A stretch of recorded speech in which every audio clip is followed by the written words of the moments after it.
ఒక ఆయన ఎప్పుడు కూడా ఎవరైనా పెద్దలు ఏదైనా భవిష్యద్వాణి చెప్తే ఒప్పుకునేవాడు కాదు. ఓ రోజున ఊళ్ళోకి వచ్చాడు భవిష్యద్వాణి చెప్పి ఆయన. అందరూ వెళ్ళి చెప్పించుకుంటున్నారు. ఈయన ఎవరి మాట నమ్మడండి అన్నారు. ఆయన అన్నాడు, ఆ భవిష్యద్వాణి చెప్పి ఆయన, రేపు మిట్ట మధ్యాహ్నం 12 గంటలకి నువ్వు పాయసం తింటావు అన్నాడు. వీడు అన్నాడు కాబట్టి అది అబద్ధం అవ్వాలని ఆయన ఊరు విడిచిపెట్టి అరణ్యంలోకి వెళ్ళిపోయాడు. ఇప్పుడు ఎలా తింటాను నేను పాయసం? ఈయన వెళ్ళి ఓ చెట్టు కింద కూర్చున్నాడు. 11:30 అయింది. అటుగా వెడుతున్న బాటసారులందరూ మూటలు విప్పుకుని అన్నాలు తిందామని కూర్చున్నారు. కూర్చునేసరికి 11:12 అయింది. ఇంకా వాళ్ళు నోట్లో ముద్ద పెట్టుకుందాం అనుకుంటున్నారు.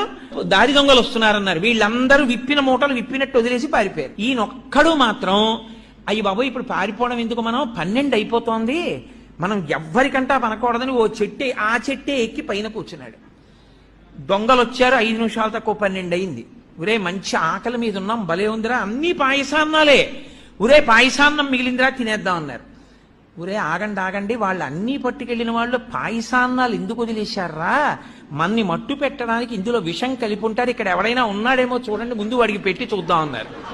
ఖచ్చితంగా 12 అయింది. వాడిని దింపి నోట్లో పెట్టారు పాయసాన్ని. ఎందుకని వాడు పాయసం తప్ప ఏదైనా పెట్టండి, నేను తిన్న పాయసం తప్ప ఏదైనా పెట్టండి అంటున్నాడు. వీడికే పెట్టాలరా పాయసం అని